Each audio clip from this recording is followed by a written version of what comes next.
Yeah. 17,000 reviews. Wow. I know. People ask me, how do you get those reviews? And I will tell them, I have never, ever paid for a review, and I have never, ever set the book free. It's never, ever been a free ebook or anything like that.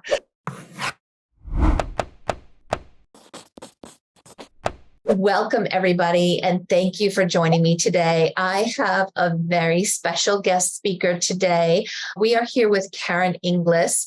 This is our mastermind group meetings that we have, and today's topic is on book marketing. It is the number one thing that I am asked to cover all the time, and I couldn't think of a better person to bring in and talk about book marketing. So let me tell you a little bit about Karen. She is an Amazon best-selling children's author living in London. She writes picture books, chapter books, and middle grade novels. Her international best-selling time travel adventure, The Secret Lake, for ages 8 to 12, has now been enjoyed by over 500,000 children in the English language and is translated into 9 languages.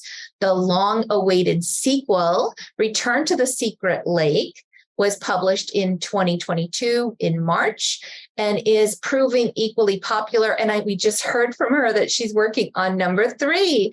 Karen is a big dreamer and thinker and loves taking young readers into worlds where literally anything can happen.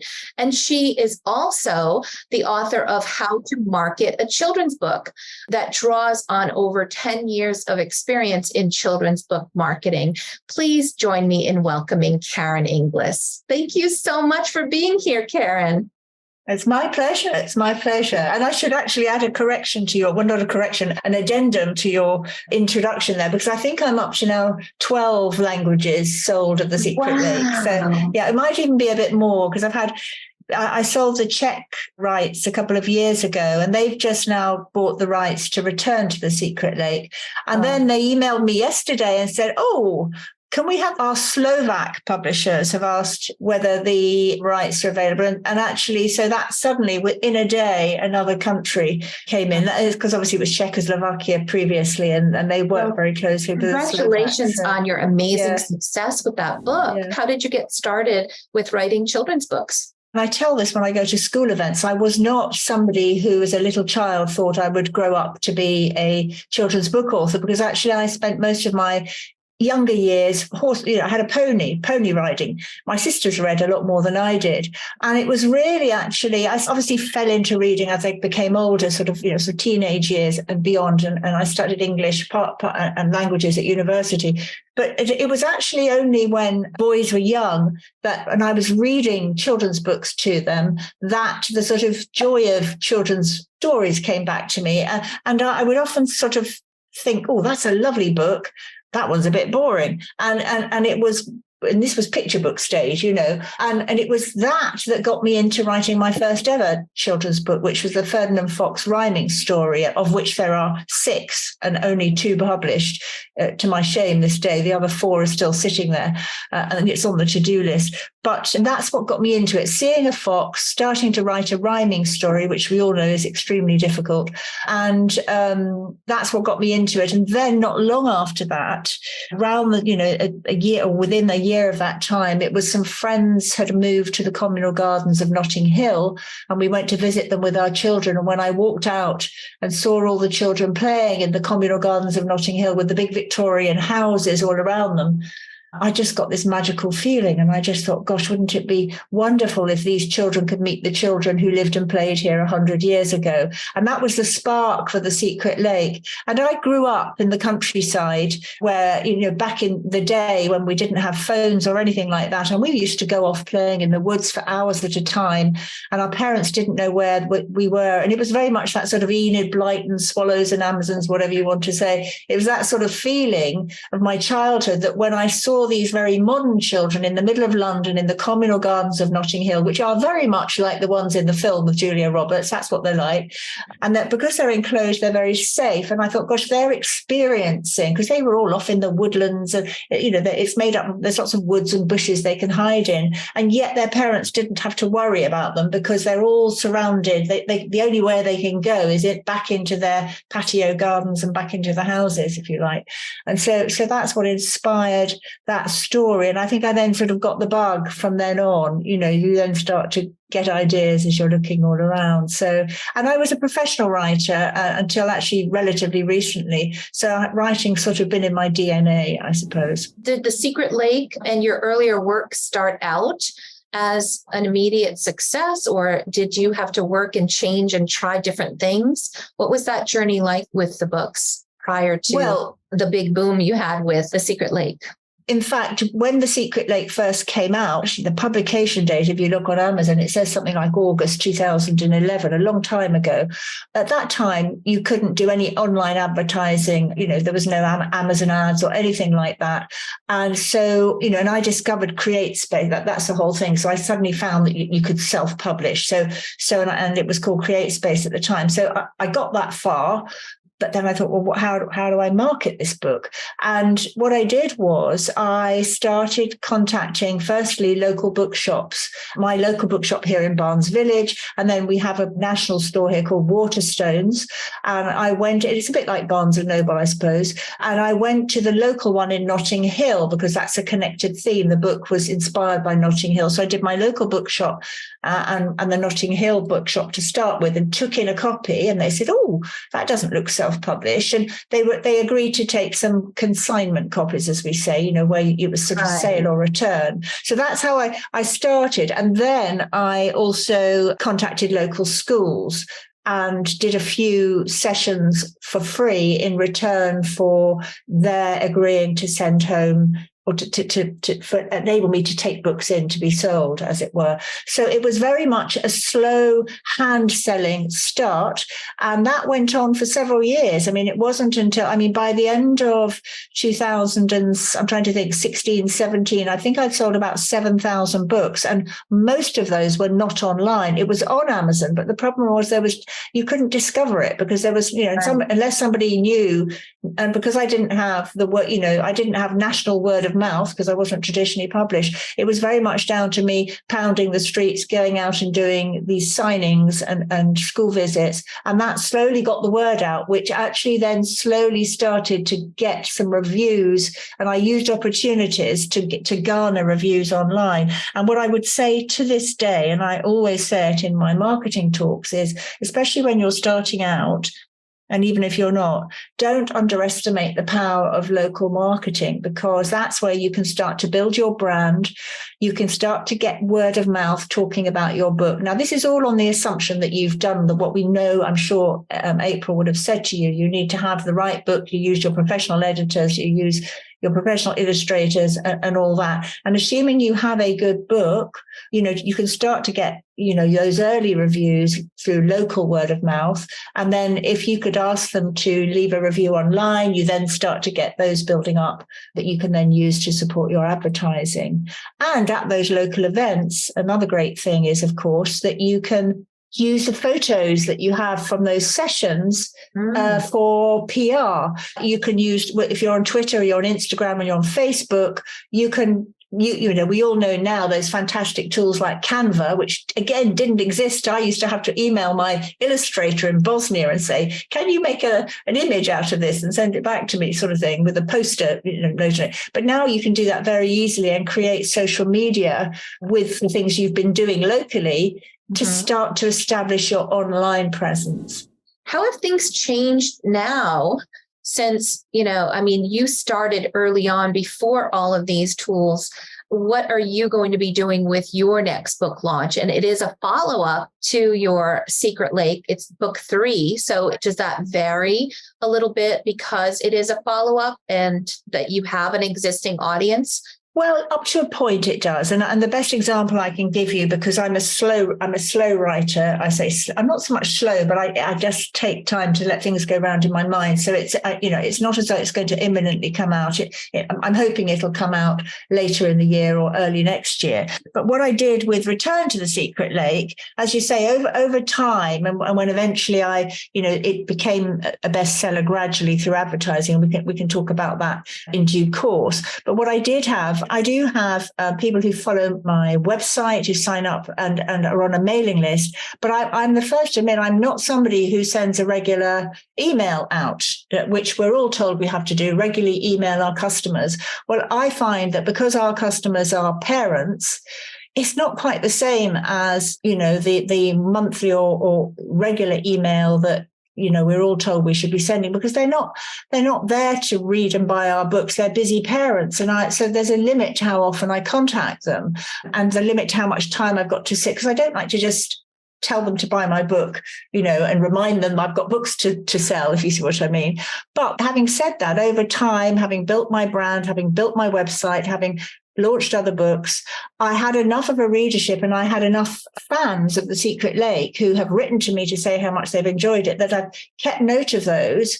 And then when I was about to launch Return to the Secret Lake 10 years later, and of course, remember some of the early fans have all grown up, by now, but the more recent ones, and also school visits I had done, where I got feedback from them, and I had notes of where I'd been from my World Book Day visits. I contacted the ones who'd really told me our class loved The Secret Lake, or my granddaughter read your book and loved it, that sort of thing. And I dropped them an email, and they were on my email list already, so that was okay. I wasn't breaking any rule, and I did a mail out as well. So I did a combination, just to say, look, I've got a new book coming out soon. If anyone would like to be an advanced reader, please let me know. And I ended up with just about the right number. I didn't want too many. I mean, because I don't have a huge mailing list, although I think it's about 800 now, but by other people's standards, that's not huge. But I ended up with about 14 or 15 volunteers who would read. And two of them were schools. The rest were children of parents either in the UK or the US or Canada. And so I was able to use that to get them to read it. And I said to them, look, if you enjoy it and you would like to send me your child's review, I'll put a snippet from their review in the front of the book. But you have to get it to me by a certain date, because otherwise, it'll be too late. Although actually you could do that at any point, because when you think about it, with print on demand, you can just add later. So that was a little incentive for them. And because it's a big book, it's 55,000 words. So it's not a small book too. It's much bigger. But that was a different marketing tactic. So it meant that also, I could have some quotes from children actually when you open the book up, and then their parents also helped get those reviews onto Amazon. I mean, there was sort of probably 12, and they, when you first launch, it's, oh God, there's nobody's putting a review up, and you know what it's like. It's always nerve-wracking.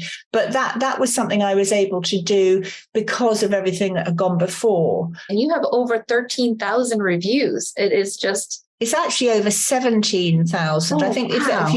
You might have been, if you were looking at an old slide you're of mine. Right. You're right. It is. I just looked at my note here. 17,000 reviews. Wow. I know. People ask me, how do you get those reviews? And I will tell them, I have never, ever paid for a review, and I have never, ever set the book free. It's never, ever been a free ebook or anything like that. And the reason being that so much, even though it's a short book, the agony that went into writing it, because I wrote it without a plan. I was just following my nose. Never again. Much easier. I go into schools now. I tell them I had a plan for this one, and I've got a plan for the other one. I planned it first. This book took me 3 months to write the first draft, whereas the first draft of The Secret Lake took 9 months, because I was going around in circles. But it was exhausting, and which was why, in fact, I didn't do the sequel for 10 years, because I think it was partly because the book had done so well. Partly I remembered how exhausting it was, and I'd left it because it was so exhausting. I'd left the end of the story so that it could it didn't have to, it wasn't going to necessarily be a sequel, but I left a little chink that it could be, if you see what I mean. But all of the reviews that you will see on Amazon are completely organic. I don't know, I probably know 15 of those people. They've just come as the book has sold and word has spread about it. And one thing, and I made a note before this meeting, because a lot of people say, what's your tip? And I would just say, you have to have a good story that children are going to tell each other about. Because, I have written other books, they've all sold in their thousands. And that does come down to marketing and making sure you're writing to the right audience and that sort of thing. But to get that really high volume, I think it must come down to organic word of mouth. And that's all down to finding a story that captures the imagination in an ephemeral way in many ways. And I think that The Secret Lake, it also appeals to adults. It just so happens. We have a number of authors here that are brand new, and it might be their first book. They're introverted, don't know much or anything at all about marketing. And I often hear, can't I just write? Can't I just focus on writing and either let somebody else do it, or just let people discover it? Either it's going to sell or it's not, nothing I can do about it. What do you say to those folks? What is the essential things that you think every author needs to be doing? Well, I would say that, if you've written a story and you need to be passionate about that story, because it will be obvious if you're not. And if you are passionate about it, then I think it goes hand in hand with wanting to go out and share it with people. And even if you're introverted, if you go into a small group, if you're really introverted and nervous about meeting people, start small. And particularly if you've got something like a picture book, find a local, we call them the NCT groups here, but mum's coffee morning groups. You can find them online these days, so much easier than when I first started out. And just say, look, I've got a picture book out. Would you like me to come and share it with your children and do a story time with them? And I can bring along some. And if any of you would like to buy it, I can give you signed copies. And so, if you're really introverted and worried, but I think you do have to be prepared to get out there as a children's author, because, so much is to do with word of mouth in terms of getting people talking about your book. I mean, and you can, of course, just go straight online. And if you've got a fantastic story that somehow meets a market need at a moment in time and is well targeted, and you know what you're doing with your Amazon ads and what have you, it's possible it'll happen, but in most cases it won't. You're going to need to get people out there. You need to go out and actually meet your readers. I mean, one thing you can do, I'm talking picture books here, is because the trouble is it's quite a big ask to ask people to read a middle grade novel of yours if they're a parent. But I do know, and I'm sure April, you would have seen this in some Facebook groups, particularly with picture book authors. Obviously, we all know that 95%, and it's the same for me, of my books are bought in print. So the ebook side of it, children don't really read ebooks. But what you can do with your picture book is if you create an ebook version of it and you enroll in KDP Select, which April may or may not may have told you about, and if not, I'm sure she'll explain it in your course. You can set that book free for 5 days every 90 days. And what I've seen a lot of children's authors do is that they will be in one of the Facebook groups of other self-published children's picture book authors who are also young mums.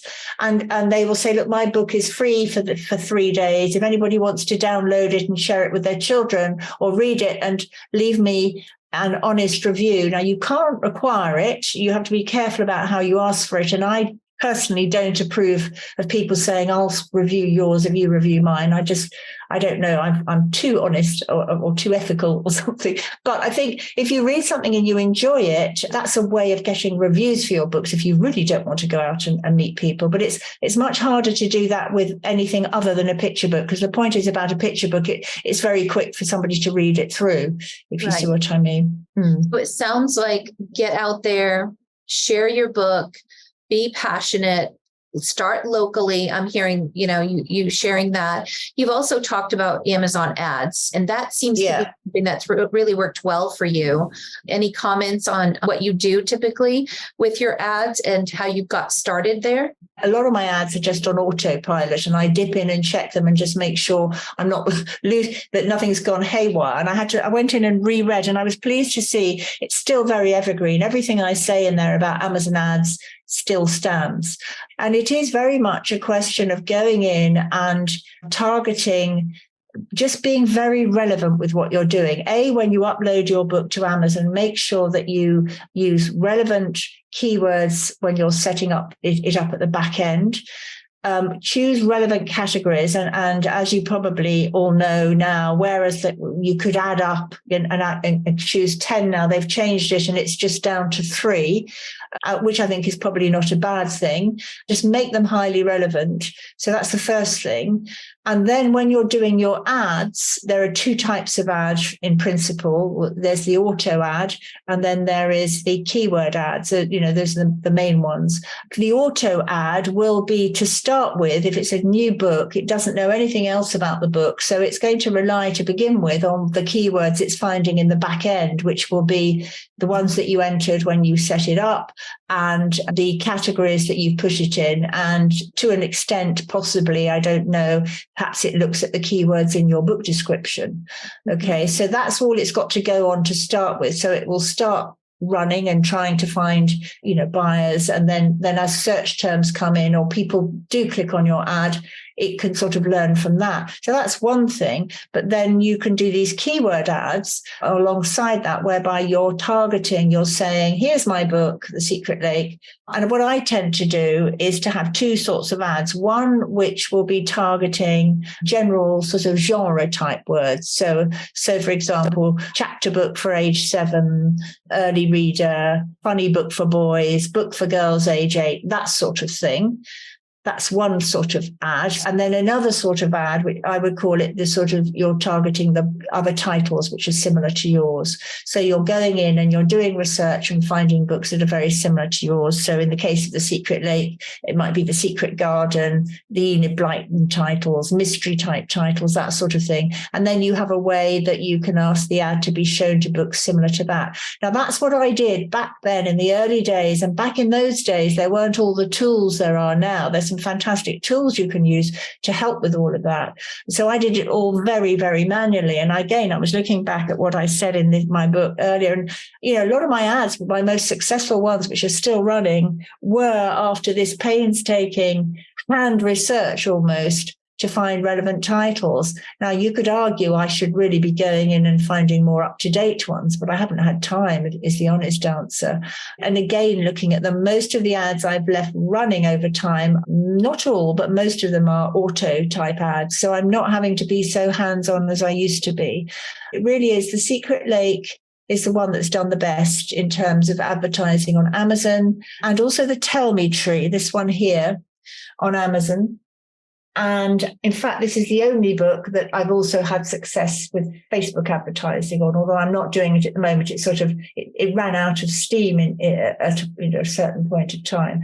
And again, this one is a little bit like The Secret Lake. When I had the idea for the story, or got the inspiration, I got a very big tingly feeling about it, if you see what I mean. And it was all to do with the tree that I'd seen in our local village, and I'd walked past it many, many times and kept thinking, God, that tree looks so majestic and wise, and I really want to write a story about it. And it took 2 years or more of it going around in my head. I couldn't come up with a story for this tree. I had no idea what it was going to be. I just knew it was a wise tree. And actually, I was in one of those Facebook groups. I really ought to go into one of them and ask if anybody can remember who it might have been.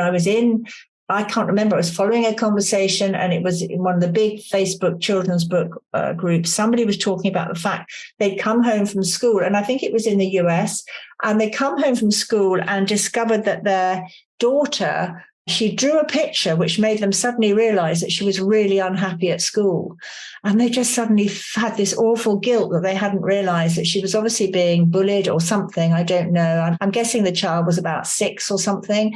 As soon as I read this, in a moment, the whole thing came together for me. And I thought, this is going to be the tell me tree. And it's like, hello, I am the tell me tree. Why don't you come and sit by me?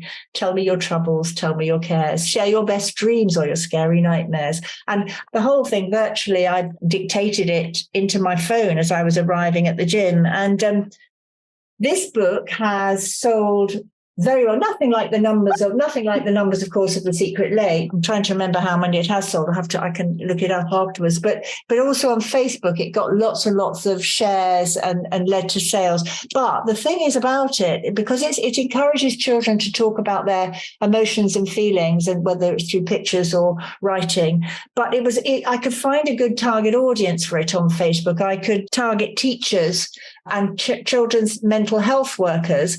And I created an ad in Canva, which, if you look in my ad library, or perhaps what I'll do is I can probably share a picture of it with you here. I'll show it to you sort of towards the end, but it was a very simple thing, and it was about it's good to talk, and it just really captured people. But that's the only one that's ever worked on Facebook and not lost me money. Denise wants to know, do you do offset printing of your books? Right. Okay. What you mean when I first started out? Yeah. Probably. So let me just think. So yeah, I went through, well, in fact, so I had two books effectively when I first started out. One was Ferdinand Fox, This Big Sleep, the picture book. And then the other one was The Secret Lake. And I ended up trying offset printing to start with Ferdinand Fox, because when I was going to events, I found that the Amazon version of it just didn't measure up. I think we've all know that it comes with flimsy pages, and it just didn't seem right to take to events. So I ended up taking a risk because I had school events booked. I took a risk, and I think I ordered 100 to begin with. This is going back quite a long time, so they were very expensive. And then because I managed to sell them, the next time I ordered 200. Then I went on to discover, having done that a couple of times and actually ordering 500, that people were all saying to me, look, parents, they're not actually, it's only if your book is sitting in a bookshop that they notice the difference. And it was true. And I found that the Ingram one, actually, even though it wasn't silk covered pages, it was actually good. It was good enough with their premium color. And so I stopped doing that upfront printing offset.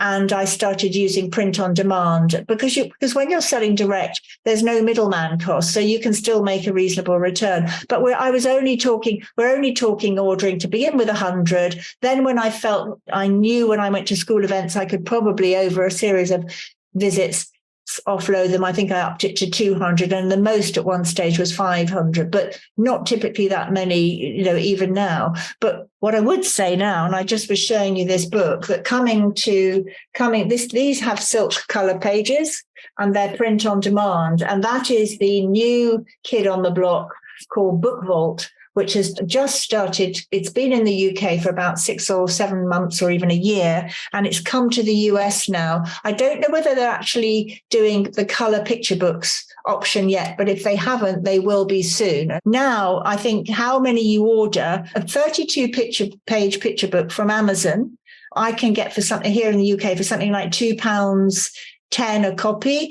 And I would say, you know what, if you're going to events, that's good enough. And then you could be selling that for $6.99 or $7.99 or whatever you're selling at your events. You're going to make a reasonable return on it. So you can afford, and the price doesn't change how many or few you order, other than the fact you have to take into account postage. So I think go with what you're comfortable with and start small, and then you can expand it slightly. Remember, it's a business at the end of the day. Right. Jackie wants to know, what was the process like for you when it came to email marketing and creating your email list?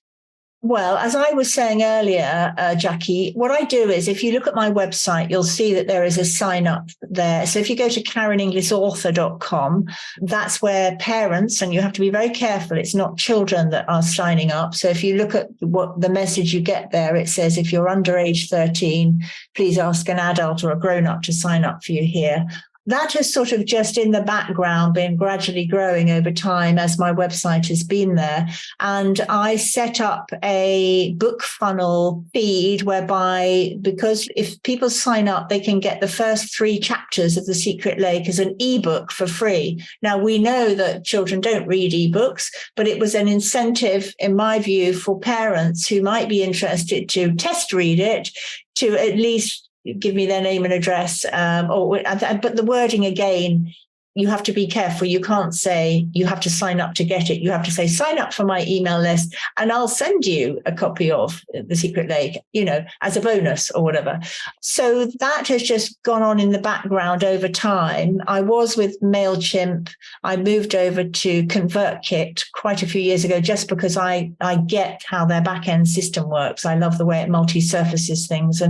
But what I would say is that it's expensive. And given I only send out an email probably once a quarter, I really don't email very often. It's just one of the perks of the fact I sell so many books now. I don't have to worry about the fact that it's a slightly overpriced, if you see what I mean.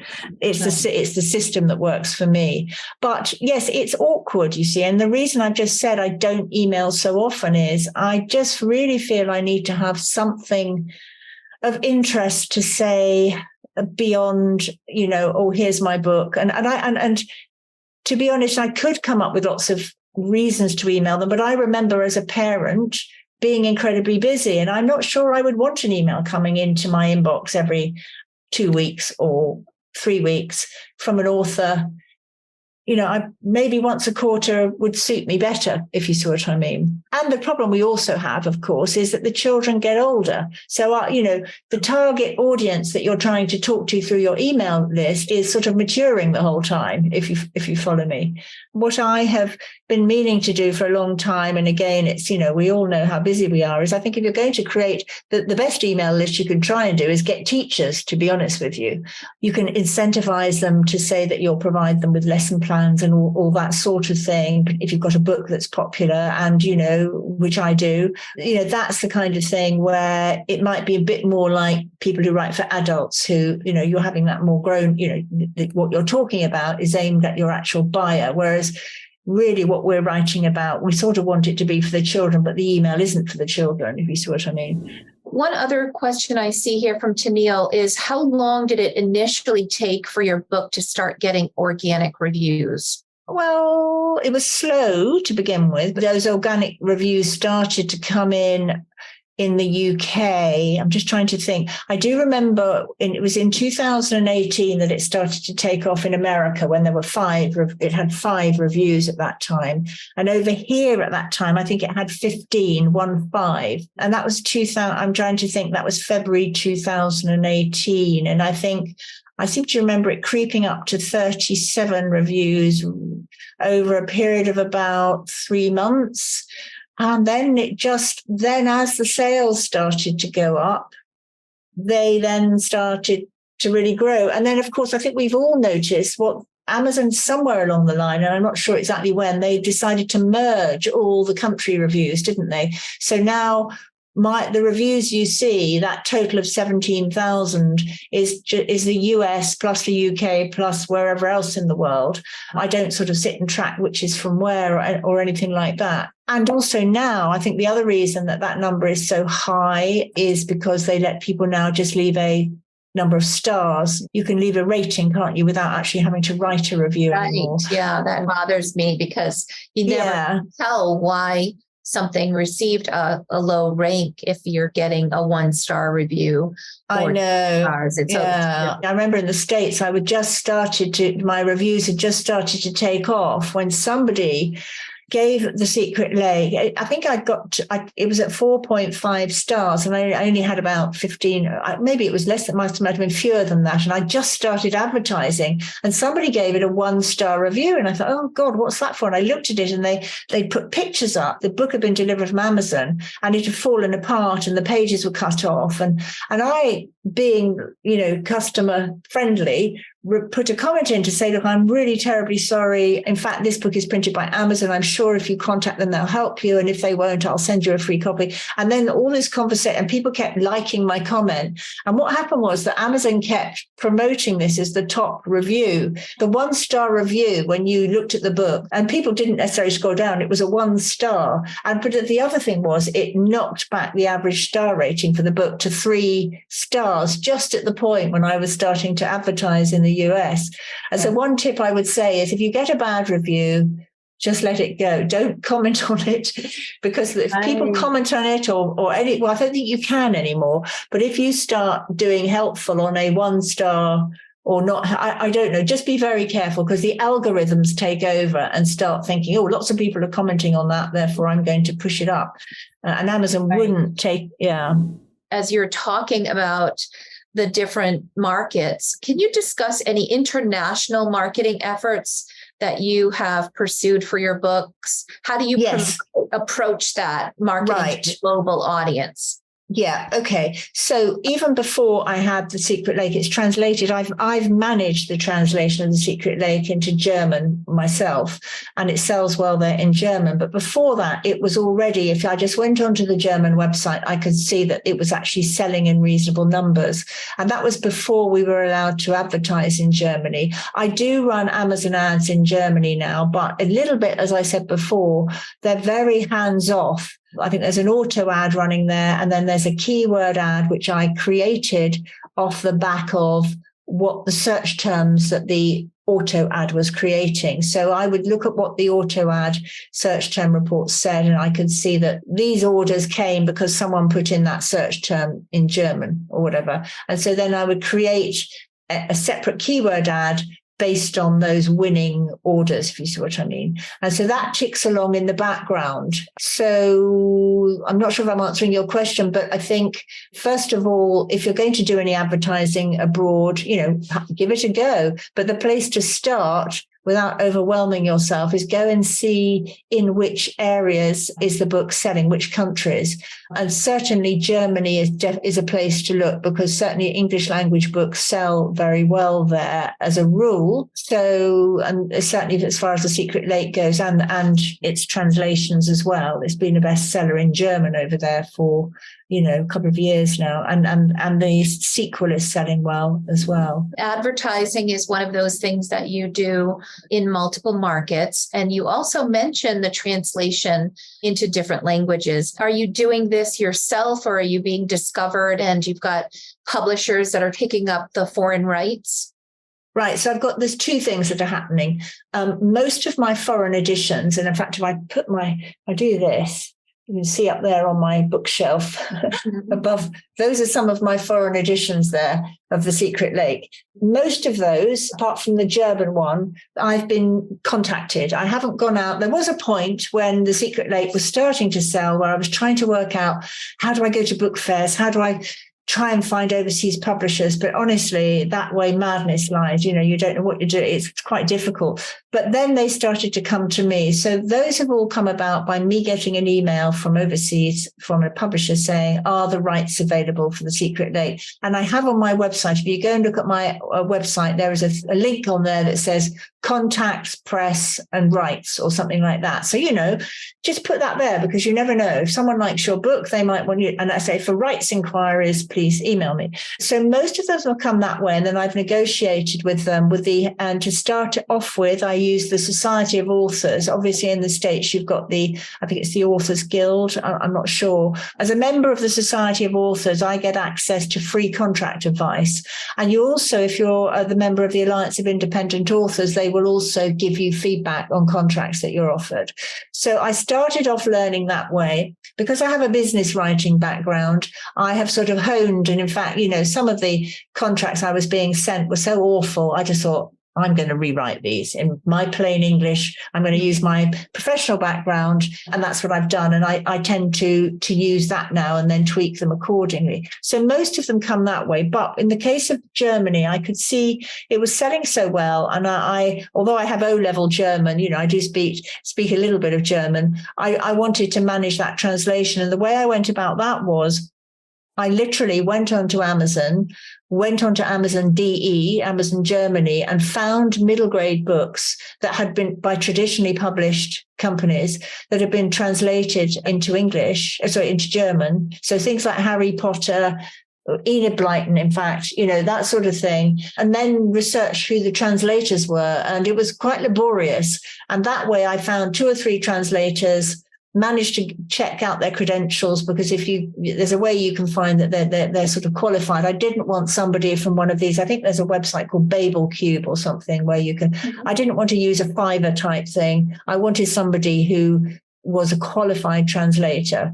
And so I found my translator that way, in short. And that's what I would say. Don't be tempted to use one of these, farms for translating, because as I have a degree in French. I do speak a bit of Norwegian. I lived there for a while. And I did do the first part of a module in literary translation, as a sort of postgraduate interesting thing to do at City University. And the nuances of, being able to translate literature are serious, and you can't just translate word for word. Right, exactly. Same for business. Yeah.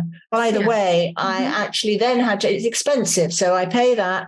You then have to hire separately a German editor, because of course you then need the editor to read, and separately a German proofreader. So, it's quite an outlay, but you only do it if you know that the book is already selling well, because it's a big expense, which is why being approached actually is right, better, because they're covering the cost of that, which is good. Yeah. How do you, Karen, measure the success of your marketing campaigns and track the impact on your book sales?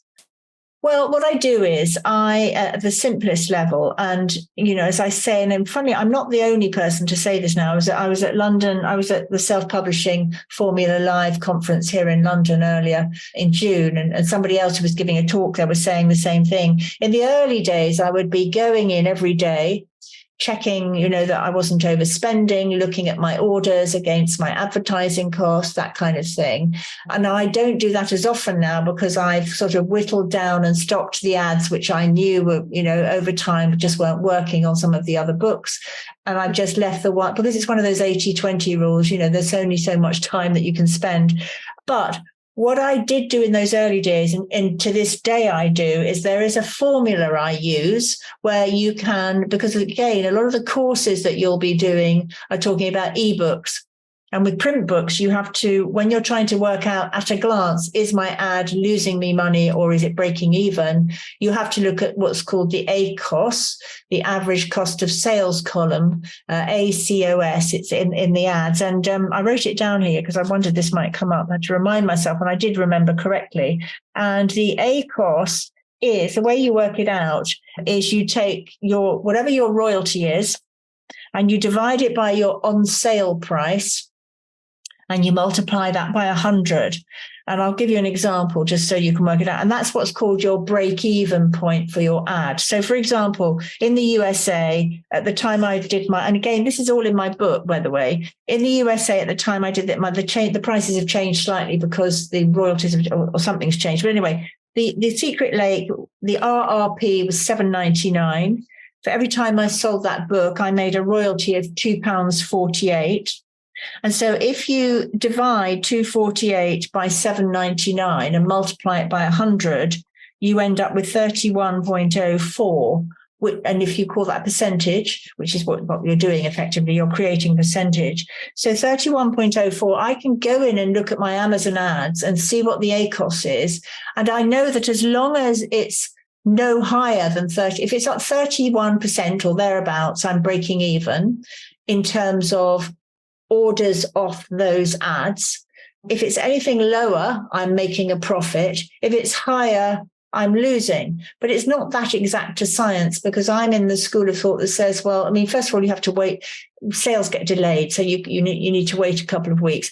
But also, I think that it's a lot to be said for the fact that I tend to compare what I'm spending on the ads. Also, if the ACOS is going over and I'm worried, I'll then go and look at how many books I've actually sold, and am I losing money in real life? And I think the point being that sometimes, you'll be getting organic sales that came about because somebody bought a book earlier on that was advertised, if you see what I mean. And so there's this, you have to be more holistic about how you look at it. But the earlier on you are in the journey, the harder it is to think like that. And so I would almost be saying, look, if your ad is breaking even, fine. If it's, you don't need to turn it off. Even if it's going slightly over, how many impressions are you getting? And just say to yourself, well, I'm not made any sales, but I've had all these eyeballs on my book. Right. So that's like paying for an ad in a magazine, isn't it? It's not, do you know what I mean? So you have to sort of stand back a bit, But you equally need to know how much money you're spending and whether you can afford that money. So, and it's one of those things you feel your way, actually, over time. You're kind of adjusting things and trying different things to see what's going to work and what you feel comfortable with according to your budget. And there's lots of factors there. You're launching a new book. Do you have kind of a set budget that you allocate to that ad spend for that new book launch? I don't, in the way that, say, a business would have a marketing budget. I would go in, and I'm just trying to think what I did with Return to the Secret Lake. The one thing I've learned doing this, Return to the Secret Lake, for example, is that actually sequels is not what you spend your advertising on. You tend to spend it on your, if it's in a series, it's the first book, so to speak. Right. But I did create a defensive ad, what they call a defensive ad for it, so that if people search for it, rather than other people's ads coming up, some of the time mine come up. But, it doesn't spend a huge amount of money. It gives me, and it shows you a very low ACOS because, of course, somehow if you do those defensive ads where your average cost of sale is very low. I've never had it whereby it's very, very high, even though you might say it's misleading and they would have bought it anyway. You don't know if David Walliams or somebody might have stuck a book above it, right, if you see what I mean. So what about with new authors that are just starting with Amazon ads?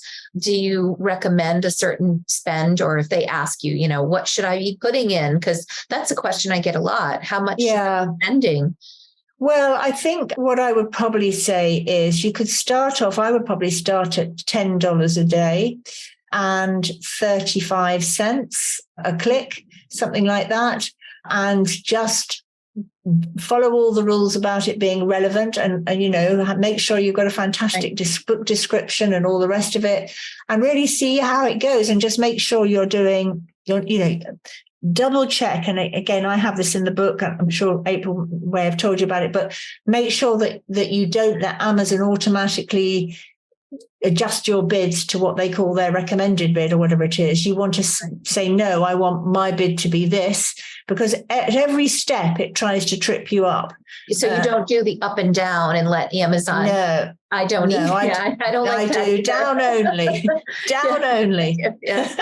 But you have to be very careful when you're making changes or adding keywords, because it, I was just reading through my book. I've given people lots of warnings about it, and I'm pleased to say it still applies. I'm astonished that Amazon is allowed to get away with taking money when, I've done this where I put in what I thought was a bid for 45 cents and it turned out to be £45 or something. And I woke up the next morning and I'd spent 100 quid or something. I'm just astonished that Amazon doesn't have a warning for people. Right. And I would say over here, if it weren't Amazon, I might take them to task on this, to say there ought to be, their algorithms are clever enough to know if you've accidentally put in the wrong bid and you've gone, and yet nothing warns you. So you need to be very careful every step of the way to, from that point. But I would say, but equally, because I haven't set new ads running for a while, I do hear people talking about putting in bids of 55 or something like that. Well, you can start with that, but whatever you do, don't put in more than you can afford to lose, I suppose. In most cases, it won't spend that full amount. And you could perhaps up your bid as an experiment if you're not getting the impressions that you think you should, yet your ad is very relevant, if you see what I mean. And again, it's a question of feeling your way. For some of my other books, things work and sometimes they don't, but it's just. Karen, I know you do a lot of speaking engagements like this and conferences and other things. Do you find that influencers, collaboration, speaking, are those all things that really help you? And should new authors be considering those sorts of things as well? Well, I don't advertise myself to do it. It's only when people contact me. And in fact, I've suddenly had a run of being contacted in the last couple of months and hadn't done any for a while. And I'm very happy not to be doing them as well, if you know what I mean. But I think because I've got that business writing background, it comes to me quite naturally to educate and put together, slide packs and all that kind of thing. I think there's probably a halo effect, I'm guessing, on some of the sales, although I still would say probably as far as my fiction books goes, most of those sales are word of mouth parents. They're not, Right. but there is obviously a community. I mean, the terrible thing, which I do need to do, which you'll all laugh at, is, how to self-publish and market a children's book. I hardly run ads for it. I just haven't had time, and it gets very well reviewed, and it sells steadily, but not in like massive numbers. And I could be doing a lot more with that, but I'm more focused on doing my fiction writing and school visits. The thing that really takes out, we have World Book Day week here in the UK, and then I can be, in that week I'm visiting 5, 6, 7, 8 schools. And I'll tell you, the amount of paperwork that goes around all that is absolutely exhausting. So I don't sort of actively look for the things that you're talking about. So you do put a lot of effort into school visits then. And that seems like something that it sounds to me like it's about more than just selling at those things, but the connection you're making with teachers and with schools. Yes, exactly. And I do now get done Zoom visits with the US. So I've done several Zoom visits with schools over in the US who've contacted me, and they've got the whole classes reading the book. I've even had schools contact me in the US wanting to order bulk orders of Secret Lake for school, and I found a way to do that now through drop shipping from Lightning Source. But I have to get my head around all the sales tax, or lack of, or whatever. It's quite complicated. But yes, a lot of the halo effect of my book sales probably comes out of the fact I've done the school visits locally. Therefore, on my website, if you go and look on my website, you'll see images of me at school visits, which means that if a teacher happens to come across, or a parent in the US might be reading The Secret Lake with their child, and they look me up, they might have seen I do school visits, and they might have told their teacher in the US. I don't always ask them how they discovered me, but I think that a lot of that connecting with your readers face-to-face or face-to-face online gives you other opportunities to promote yourself, I suppose. And no doubt, if I could be doing the same as Joanna Penn and really pushing my nonfiction side, but I spent, 30 years as a business writing consultant. And so it feels too much more like going back to the day job doing that, although I do enjoy it, and I will do it when I'm asked, if you see what I mean. What is your outlook on the future of book marketing? Are there any emerging trends or strategies that you believe that authors should be aware of and consider incorporating into their marketing plans? Well, the big sort of new kid on the block is direct marketing. I'm sure you will have all heard that. So a lot of authors are now setting up shops on their own websites whereby customers can order direct from them. And the point about that is, A, you make more money every time you sell a book, and B, you get the customer data, because no matter how much we sell on Amazon, we never get the customer data that we could be using then to sell our other books. Mm-hmm. So I think direct sales will increase, particularly as more tools come on board. And Book Vault, who I was telling you about, April, the big game changer beyond the silk pages, which may not be available in the US, but it's coming down the line if it's not, is that they will do print. Listen to this. They will do print on demand direct from your website. So you could, if you have a Shopify store or some other store, yes, you could have your books on there. The thing is, you still need to market that and get people to come to your website. But when they do, they can place an order for one of your books. Your Shopify store or your WooCommerce store, and I think they're doing something with Wix, can connect with Book Vault, and they will take the order, send it off for you, and job's done. And they will even allow you to do, and they're doing it in the UK. And I think he said to me, because I asked him, because I need to understand this, whether you can do it in the US, is you can even do collections. So if you've got, I might take all of my books and say, look, I've got because I write across a whole age range. If you've got a family of young kids, older ones, here are all my books as a collection. So it's like a box set, but it's not a box set. It's individual books. Book Vault has a way that you can enter a dummy ISBN and call that your collection, and you can set it at a particular price. whatever you want your discount to be. And they know because of this dummy ISBN, that means these are the 5 books print on demand that will go off. Well, if you're selling direct, you're obviously, there's going to be no middleman. It's going to be your print cost and their shipping cost. And they're very, very competitive on that. And the quality is very good of the books so far. They do give you the option to do distribution, but for now, my advice at the moment is to stick with a combination of KDP Print and Ingram Spark for your print on demand global distribution. And then for direct, start looking at Google Book Vault, start to understand about it. Joanna Penn has some good stuff that she talks about. I've met them here, London Book Fair, and also at the Self-Publishing Club. They're a nice bunch, but they're slowly rolling out in the US. It's a question of them finding printers that can do what they can do here in the UK. So I think you find for middle grade novels, your colour picture books, I'm not sure yet whether those are available, but what I would say is the direct selling from your website is quite advanced. I haven't set up a shop other than a hidden shop for school visits to try and get around having to take cash and everything. I'm trying to get people to order online now. But, so that's more of a sophisticated end, I suppose, advanced marketing. This was just such a wealth of information. And that in itself, just that one tip about Book Vault is something that I'm going to be going and checking things out. If others would like to learn more about you, purchase your books, do you have anything where you'd like to direct folks?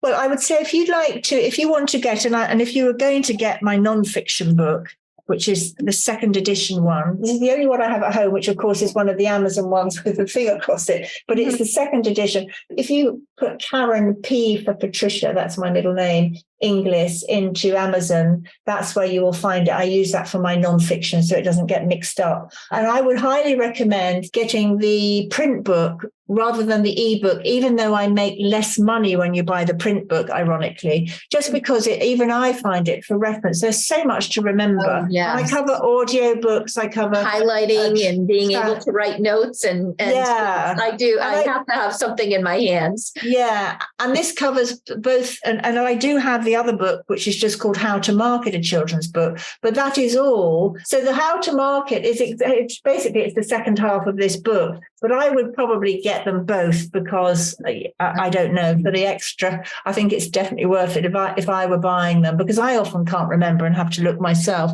Now, I will in due course, probably the year after next, do a third edition where I will add in about Book Vault and a few things like TikTok, which, by the way, I've tried a couple. I haven't got time. I'm useless at trying to do things on my phone. Yeah. And I think it's probably YA and, older folk. So I would say search me online, Karen P for Patricia Inglis, or go to selfpublishingadventures.com, which will take you to the same place, really. But I don't, that's very high level. And for my books, KarenInglisAuthor.com, or just search on Amazon. Thank you so much for sharing all of this amazing knowledge and for these awesome books. Thank you, everybody. Have a wonderful afternoon, and we'll see you again in the next video.